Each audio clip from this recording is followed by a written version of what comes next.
সিরাজগঞ্জে শুরু হয়েছে 10 দিনব্যাপী বিসিক উদ্যোক্তা মেলা। দেশের বিভিন্ন অঞ্চলের উদ্যোক্তারা তাদের তৈরি পণ্য সামগ্রীর পসরা সাজিয়ে বসেছেন মেলার বিভিন্ন স্টলে। দুপুরে শহরের মুক্তির সোপানে এই মেলার উদ্বোধন করেন জেলা প্রশাসক আমিনুল ইসলাম।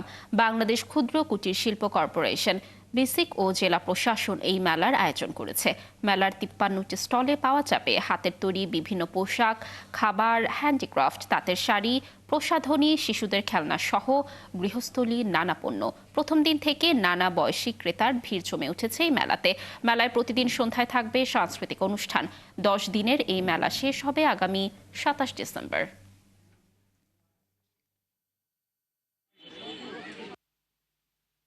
যে আমাদের আসলে উদ্যোগের ক্ষেত্রে লোন নিতে অনেক সমস্যা হয়ে যায়। সবারই দেখা যায় যে ছোট থেকে বিজনেসটা বড় হয়।